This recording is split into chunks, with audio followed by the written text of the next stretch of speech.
Have you ever wondered how God could take your greatest pain and turn it into a ministry that impacts people around the country and, yes, even worldwide? Today, we're going to talk about that with our guest today, Reggie George from Father Figure Apparel. Welcome to the Monetize Your Ministry podcast. Welcome to the Monetize Your Ministry podcast. And you get a chance to interact with them. To me, that's full-time ministry. You get to serve them. You can be attentive. You're going to be paying somebody forever.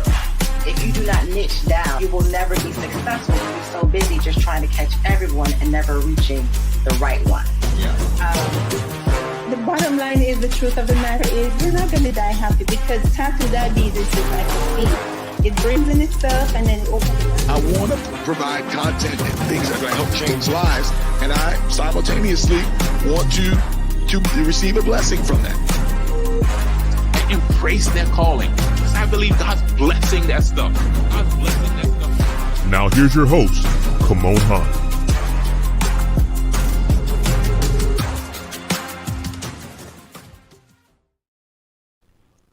All right, welcome back to the Monetize Your Ministry podcast. Your host here, Kimon Hines. I'm super excited about this week. I'll get a chance to share with Reggie George. But before we do that, before I bring Reggie on and talk with Reggie, I want to just remind you to do a couple of things. First of all, make sure you're subscribing to this podcast. If you're someone who likes to watch your podcast, make sure you're subscribing on YouTube. So go to Monetize Your Ministry podcast on YouTube. And if you're someone you like to listen to your podcast, we're on Spotify, we're on Apple Podcasts, we're on Google Play. But we'd love for you, this is the one that I want to promote the most. If you're an Apple Podcast listener, leave us a rating and a review, because it helps more people to find the podcast and the stuff we're talking about here. I just believe that more and more people need this message, this inspiration, and the instruction we're going to give in this episode and other episodes. So do us a favor, share it, subscribe, leave us a rating and review. All right, listen, today I'm super excited to have our guest on today. We connected a while back through another friend, Dr. Myron Edmonds. I just saw you at the conference, and I'm excited to share with our audience today our guest, Reggie George. Reggie, welcome to the podcast, man. Come on, man. I appreciate it, bro. I'm extremely honored to be a part of this deal, man. Me and you kind of talked briefly at the conference, man. So that's what really got me amped up to be here today, man. So I'm honored, bro. Yeah, no, you mentioned the conference. We talked a couple weeks ago with Dr. Myron, who was our main leader on that conference, and you were one of our speakers there. And I just want to say thank you. My daughter was there. She has a clothing business as well, and you were so gracious to share with her and just encourage her. So I just want to thank you for that and for what you poured into us as men at that conference. So thank you to you as we get ready to start this interview today. Man, it was a pleasure, bro. And your daughter's doing big things, man. So it was a pleasure to even see her doing, actually putting her vision into motion, man. That says a lot about our young people. That's good, man. So listen, this podcast is called Monetize Your Ministry. And a lot of times when people hear the word ministry, they think pastor up front preaching. They think, someone leading in worship. But I just want to ask you, Reggie, what's your definition? When you hear the word ministry, what comes to mind for you? Man, it's exactly what we did at the men's conference, man. Ministry doesn't mean pulpit. It doesn't mean pastoring. It means whatever your gift is, man. That's what God has given you to allow you to minister to people, man. A lot of times, like you say, we put the word ministry in a box, and then if anything is outside of that box, man, we don't deem it a ministry, man. But I know firsthand that ministry is a vague description of what we're all gifted with outside of the pulpit. Yeah, that's so good. You're right. It's almost like ministry starts outside the pulpit. We usually think it ends inside the pulpit. That's the box we put it in, but it's all that other stuff that we use, our gifts you mentioned, to serve others. So I love that. Let me tell you one of the reasons I'm glad to have you on here, because I've brought on other people to share, And yes, their background is they've studied and they've preached and they've done those things. But Reggie, just tell our listeners, our viewers, tell us a little bit about your background in terms of career pursuits and what are some of the things you've done in your the world of work. Man, I'm a former athlete, man. What sport? I didn't know that. Yeah, I played football for a long time, man. Nice. But after that, man, that kind of led me into entrepreneurship, man. And I was always a barber throughout junior high and high school and college, man. And that's just the one thing that I was gifted at early on, as well as sports.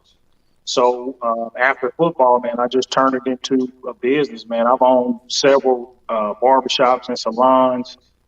And I've been doing that, man, for 20 plus years, man. So that's really where my entrepreneurship journey began. And that's what kind of really even spilled over into apparel a little bit. But that's really career-wise my background. Nice. I love it.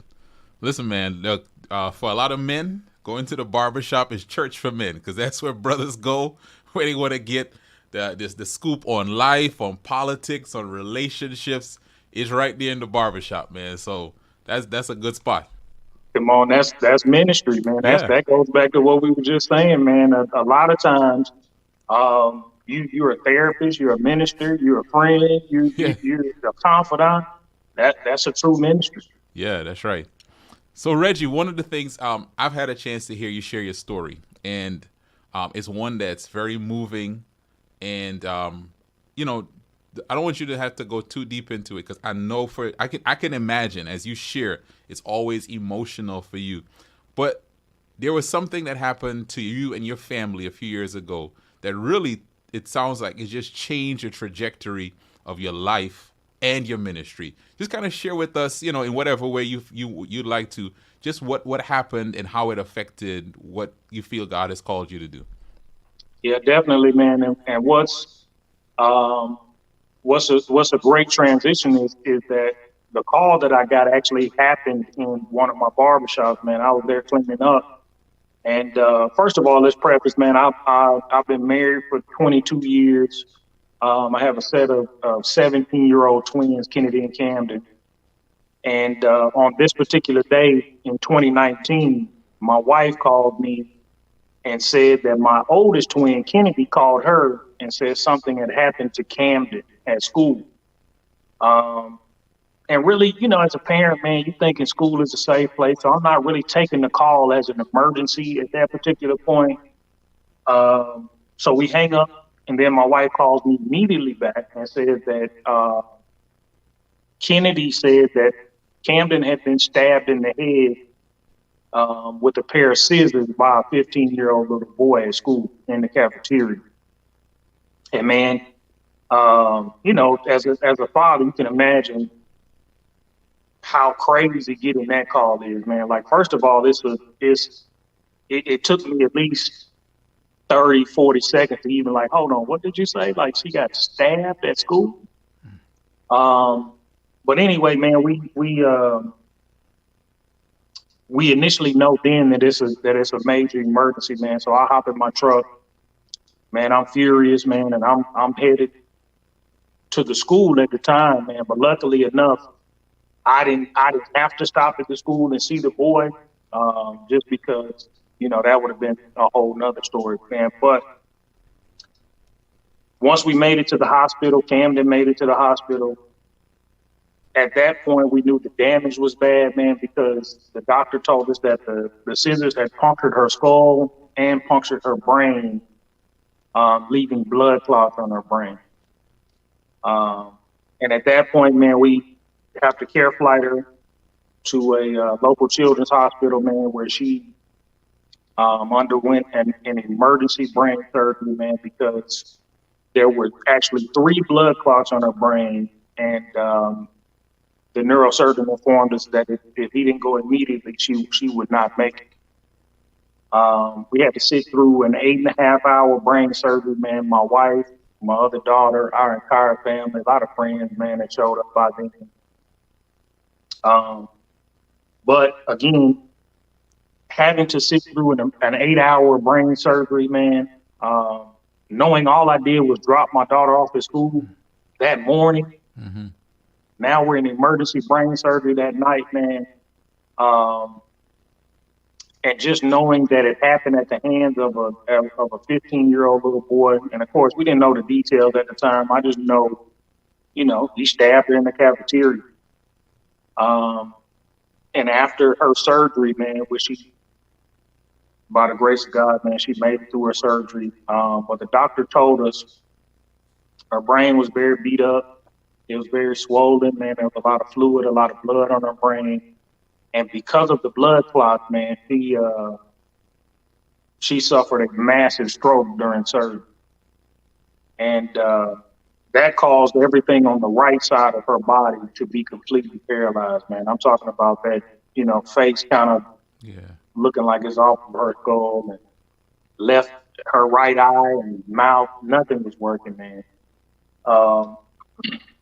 But again, man, gracefully, she was alive, and she was put in the ICU, man. And we were told at that particular point, man, she was minute to minute, which is probably the scariest thing I've ever heard in my whole life. Is somebody to tell you that your daughter is minute to minute.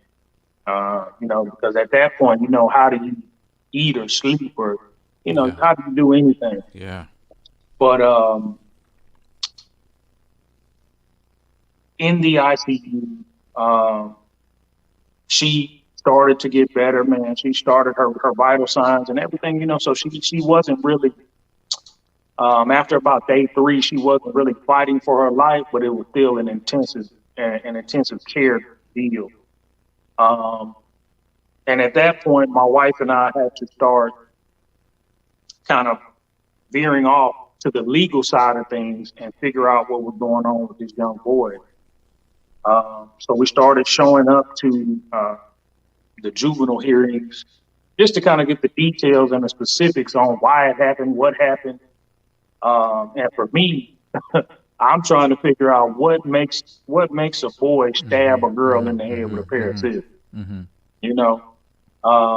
just like we spoke about at the conference, man, for me, I'm asking God, what's going to keep me from killing this little boy? What the revengeful thoughts and the hate at the time that I had, like God, what is going to keep me from acting on this stuff? So as we started showing up to these hearings, man, and Camden is still in ICU, they finally decided they're going to charge him with aggravated assault with a deadly weapon. But again, that's once they knew she was going to live. And at these hearings, man, the question that I'm asking God is answering me while we're at the hearings, because he's telling me, like, man, look down there at the boy. Look at him and see what's going on. And man, I was in denial. Like, God, I'm not looking down there, man. I'm already trying to keep my composure, man, and not act on these emotions. And so the second time, Kimon, we show up, I hear God saying the same thing. Like, you need to look down there. Don't ask the question if you don't want to deal with my answer. So as I started looking down there, man, I see clearly what's going on. Like, I only see mom and aunties and sisters, and I'm talking about zero male representation whatsoever. Like, I mean, the first maybe 2 weeks that we were in court, I never saw a male. And I'm saying, like, outside of their lawyer, I never saw any men show up. And it immediately dawned on me, like, that's why you can't kill him. That's why you can't retaliate. That's why you can't seek revenge, because at that point you become more of the problem than you are the solution. Yeah. And Camden started to get better, man. As the weeks went on, we were in rehab, man, and we just saw a miracle in her restoration, And for me, that's where the brand actually started, because every time that we showed up to court or every time I was in rehab, man, I just wanted something to identify with, to let people know, like, man, my baby is represented from a father figure standpoint. I see what's going on. I see why it's going on. So, man, my wife had just got this little cricket machine and the whole little setup. So I just asked her, like, put father on top of figure, like, you know, just two Wow. words, like put That's it? father figure on top of each other. We'll start wearing it to court. I'll start wearing it to the rehab. And come on, I'm talking about having zero idea that it would ever become a brand, it would ever become anything, man. But from the time that my dad and I and my uncles, and man, by the time we started putting those deals on, bro, like everybody was like, man, let me get one of those shirts. Or where do I get one? How do I support? Yeah. Or Red, I want to put a father figure shirt on. And man, it truly became, and for me more than anything, it became a vehicle to really express how I felt as a father and a father figure. But it also became a vehicle to identify what God has shown me about this boy as well, man. Yeah. Yo, Reggie, by the way, I'm wearing one of your shirts here. You Yeah, gifted us so I see the graciously, man. black and red. Yes, sir. You gifted us at the conference. Yeah. But you said something, some very interesting things. One of the things I remember you saying it on the podcast with Myron and at the conference is at the hospital at a critical time and at the courtroom at a very critical time, there was a hand that was placed on your shoulder. And there was someone who spoke into your life at both places. And I don't know if you want to just share a little bit on that. And then I want us to pivot to talk about the brand and the message and the ministry of Father Figure Apparel. Of course, man. Father figure, the term actually started, man, when I was 2 years old, man. The hand that you're speaking of outside of God, man, is my father. Who is not my biological father, man, who is not my birth father, but he is my father. Like I said, there's one instance at the hospital, man, when I heard the neurosurgeon give his initial report after surgery. It's probably the information I took the hardest, man. So I kind of stepped outside and man, I kind of fell to the floor, not understanding what was going on, not understanding if my baby was going to live or not. And I just remember my dad coming and picking me up, and man, he tells me immediately, like, man, I heard everything that doctor just said. But what I did not hear is him tell us that our baby is gone. So now we put ourselves together, man, pick yourself up and let's go fight. Let's go win this thing. Yeah. And that's one of the instances, man, that really empowered me as a father and a father figure is to get that affirmation and to get that encouragement from my father. And then, man, also, like you said, in the courtroom, man, 100%, I know that my father could feel, man, having to watch on camera, man, having to watch your daughter get stabbed in the cafeteria. It's definitely, man, the hardest thing I've ever had to do in my whole life. But there were instances when my dad came, the very first time we had to watch it, man, he kind of tapped me and like, man, let's go outside. We're not going to watch that,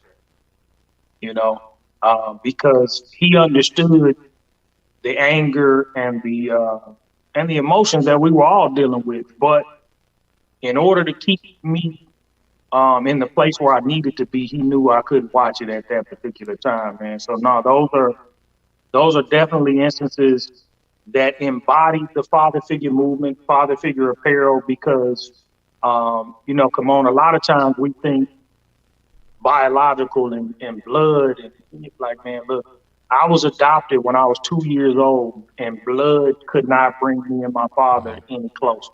Mm-hmm. It's so, man, Reggie, I mean, this is such a powerful thing. And as I listen to you talk, I just want to affirm you and then speak to someone who is watching this. God gave you this as a ministry. Yeah. And you went through a very difficult time, one that no parent should ever have to go through. But it's so amazing that God redeems even the difficult parts of our life story and then turns it into purpose for us, right? Turns it into a way that now you are reaching people and encouraging men who are fathers and men who are father figures to step up into what God has called us to be for not just our biological kids, but for the village that we have, right? And so, sometimes we see our hardships and we see our difficulties and we don't recognize just how much God is wanting to use that for a ministry that will help people that we've never even met. No, 100%, Kimon. Like ministry does not necessarily come from a comfortable space or that it doesn't come from the glitz and glamour type gifts. Sometimes your gifts are through the storm or like Miles Monroe, man. I quote Miles Monroe every day if I could, man. He says adversity introduces a man to himself. And sometimes our ministries are through and on the other side of adversity. And that's how, for me, I recognized what my ministry was, even though I was already in it. Again, the barbershops and even my relationship with my father, man. And there was a lot of cats that I grew up with who couldn't imagine him not being my biological father, man. I remember telling my friends when we got old, like, hold on, man, that's not your dad. Like, and come on, because they've never seen my father not be at football games and not be at basketball games and not be at my girls' events and not be at my wife's events or, nobody can imagine him not being my biological father, man. But again, my ministry is about not just fathers biologically, it's about father figures. Even with this young man, anybody could have stepped up and told him, like, man, look, we don't approach young women like that. Yeah. We don't physically, we can't even think to physically, even if you have a verbal confrontation or if you have words with a young lady, we don't physically approach them at all. That doesn't take biological father to say that, man. It's all of our responsibility to pour into the young kids that we have dominion over. That's good. That's good. So, Reggie, one of the things we encourage people is we say you can monetize that ministry, right? Because there's a message in your ministry. There's a message that you just shared here. But God has allowed you an opportunity to put it on a shirt. And that's one of the things we say. That's actually one of the things I said in an episode a few episodes ago, that merch, you take your message and you put it on merch, people wear it, and it allows the ministry to get to places you can't go. Talk to us about just some of if someone else is out there considering monetizing through merch or clothing or whatever, what are just a few lessons you could share with them that you've learned in the process? Man, I think the biggest lesson that I've learned is to lay aside the guilt and the shame for monetizing your message. For me, man, a lot of times, until I actually put the brand into a brand space, I almost felt guilty about monetizing our message. It's because it was almost like capitalizing off of tragedy, right? But what I love about this ministry and this podcast is that it's actually perfectly worded when it says monetize your ministry, because that's part of God's provision. God is not going to give you a ministry that he is not going to cover you with provision. And a lot of times that's monetary. Everybody who has ever monetized merch or monetized a message or monetized a gift, that's part of God's provision for you. So one of the biggest lessons that I had to get over, one of the biggest hurdles I had to jump is not having the guilt of monetizing the message. Yeah. And then I think an even a bigger message, Kimon, is to completely do away with procrastination. Man, I procrastinated to the 10th power when it came to really putting the vision behind the message and saying, you know what, I have to go and get the LLCs and I have to go and get all the paperwork done and I have to go get, if I want to trademark, if I want to, with logos and see, those are the type of things that a lot of times we don't associate with ministry. Ministry and business also have to, there has to be a marriage there. It has to be a marriage there because in order to monetize anything, it has to be legitimate. And God never is going to give you a ministry or a message that allows somebody to legally come and take that thing or legally tell you to shut it down or legally tell you like, look, you can't give your message to the world, man.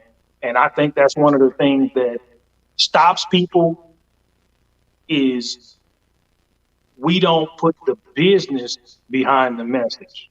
We procrastinate about that, especially if you know you have something, man, that thing will turn into a $1 million or $1 billion business. And you don't want to wait too late to have all your affairs in order. That's good, Reggie. I mean, you just talked about putting, like, the wisdom God gives us doesn't mean that, God gives us the wisdom so we can put our stuff in order, put the business, the right structure in place. And I'm so glad that you did it because God has definitely enlarged your territory from just putting father figure on a shirt to now, Deion Sanders. I've seen Deion Sanders, and I'm sure there are other celebrities that wears. I'm sure this is one person's question. How did you get Deion Sanders to wear prime time? How did you get him to wear father figure apparel?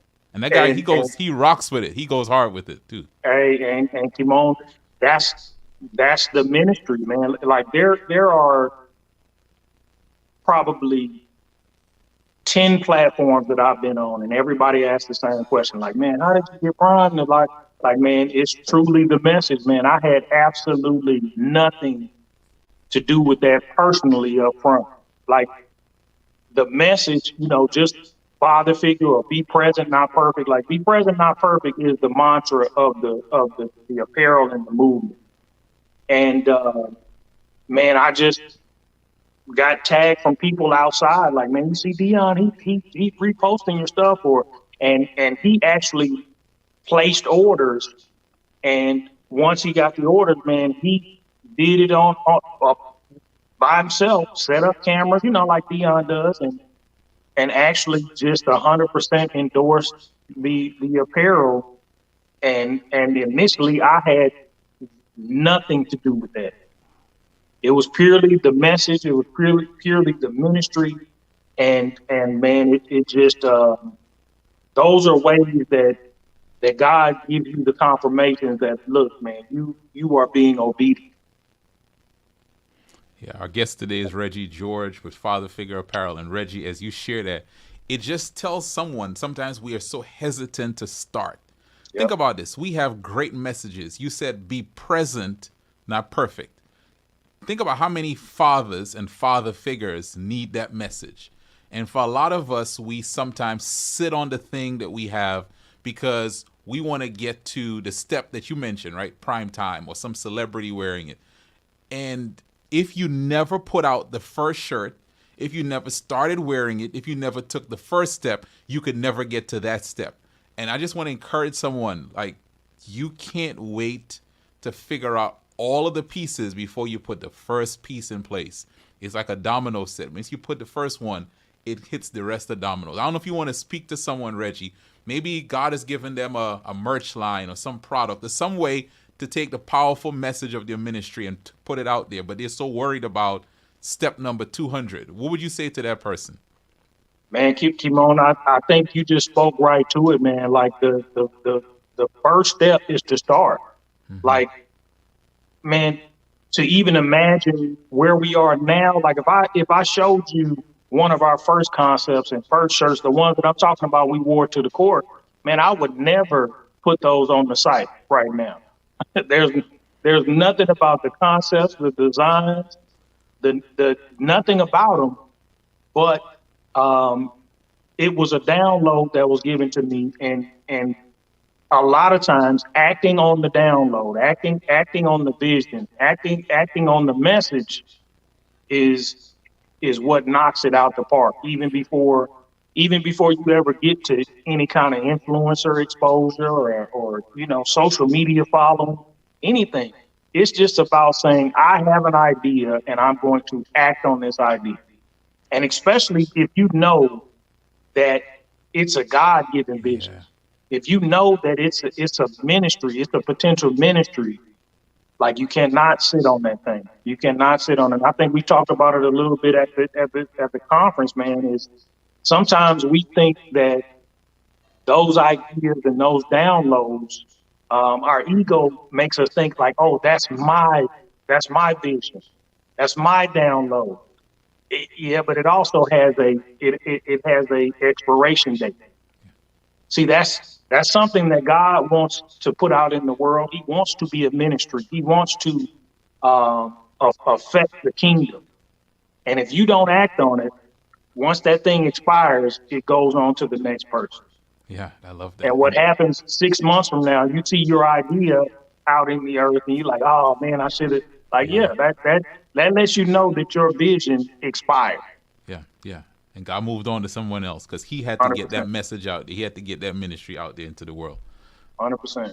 Now, Reggie, some people may be wondering that we kind of left them on a cliffhanger. Camden, tell us a little bit about how Camden is now. I saw some pictures at the conference, but somebody just let them know about the power of God and what he's doing amazingly in her life and in your family's life. Yeah, man, that's a miracle beyond what my faith was. Man, for her to go through 2 major brain surgeries, a massive stroke, being bedridden, wheelchair bound, she's had braces on her legs and helmets on her head, man. And also not to discount Kennedy psychologically, man. When you have a set of twins, what Camden went through physically, Kennedy went through twice as much mentally and spiritually.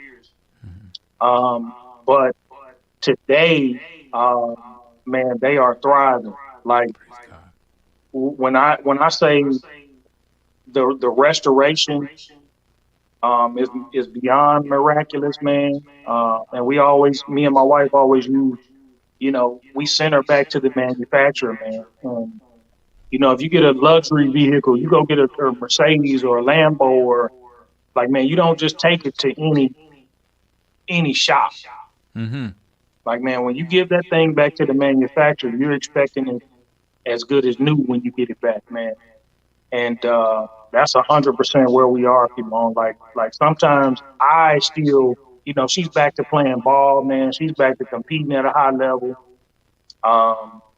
Sometimes, man, I sit in the stands, man, and I have to kind of separate myself because I get so emotional because of that restoration. Like, man, just to see how strong her legs are, how coordinated she is, man, how much balance she has right now, man. Like, it is beyond miraculous, but that's also one of the messages that I received during her time in the ICU as well, man, about the ministry, about, what I needed to give to the earth is God told me early on, man, this thing is about you. This thing is about what I need you to do. I'm 100% going to give your baby back. But in order for you to get the message, in order for you to get the ministry that I have for you, I have to use your baby to get your attention. Because for me, man, I was in a place where I had been so successful in sports and business and in my marriage, and I got very egotistical about where I was in life, man. So I know for a fact it took my baby in order to get my attention about not only being a provider, but being provided for. Wow. You know, like a lot of times we get to a space where I take care of the business and I take care of the family and I take care of the wife, but we forget that we're also being taken care of in the process, man. And so that's one of the messages that's part of the ministry as well. Oh, wow. I love that. God, you were not just the provider, but God, you were being provided for. And it sounds like God was shaping you in the process of this, shaping the ministry that you have. And the question I have for you now, Reggie, is what's next for Father Figure? I know you got the merch. I know you have the podcast. What's next? I mean, you're speaking now. What are some of the things that are coming out of this ministry that you feel like are now, and then what's next? Man, definitely. We want to get more into the mentorship space. Of course, man. There has to be a father figure summit or a father figure conference, man, Yep. that we want to do annually, or we even want to travel with it, because there's so many spots. I don't care whether it's the school system, I don't care whether it's the inner cities, I don't care whether it's just communities as a whole, man, that we want the message of father figures to resonate throughout the globe, man, because a lot of times, again, and I was guilty of it, where I focused solely on my children when it came to what messages, and even though I coach, and even though sometimes we get reluctant to really give them the life lessons that they need, but one thing that our incident made me more aware of is that we don't know the living conditions of a lot of the kids that we're around. We don't know the messages that they may not be receiving, man. So we just want to turn not only the brand, but turn the conferences, turn the mentorship part of father figure, the movement, into a global message, man, to where we understand we all have dominion over a number of young people. And we even seeing it now with the Ja Morant deal, and man, it's all of our job to really give them the messages when they're in our space and in our dominion. We're all father figures, man. So Timon, that's really a long-term goal, man. But that's what we're really heading with the thing. I love it. And I'm gonna reiterate something I've said on a few episodes. Because you've monetized this, right? Not that you're trying to make money off of a bad situation, but God gave this to you. And because God literally opened the door for you just putting this on a shirt to get it out there, now it's opened the door for you to do more of that ministry. We think it's going to do less if we monetize. Now you're going to be able to do conferences, go into schools, and reach and impact more and deeper levels of young people. So Reggie, hats off to you and Father Figure Apparel. Tell people where they can find your website and how they can follow you and stuff so they can support and get these shirts. I got one here. I love this one because I have two girls, and I love the one you have on. Thank God for Father Figures. Tell people where they can find your stuff. Yeah, man. Definitely. It's and this podcast right on time for Father's Day too, Kimo. Yeah. The site is f2apparel.store. Our Instagram is at Father Figure Apparel on IG. And then the Father Figure just fatherfiguremovement.com is the website. And you can find that's about the conferences and the mentorship. But those are the main three entities for the movement. Yeah, love it. Listen, Reggie, thank you. Man, every time I hear you, you inspire me. And I know you've inspired our listeners today. Somebody's been sitting on an idea. Someone's been sitting on something God gave you.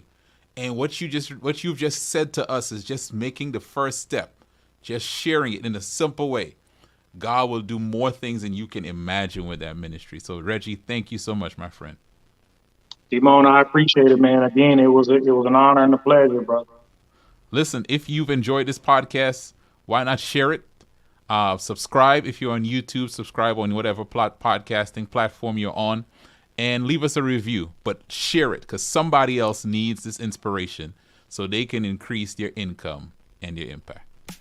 Thank you for listening to the Monetize Your Ministry podcast with Kimon Hines. For more information, visit our website at www.monetizeyourministrypodcast.com. That's www.monetizeyourministrypodcast.com. Find us on YouTube, Spotify, and Apple Podcasts. Please share this episode with someone who needs it. Let's increase our income and impact.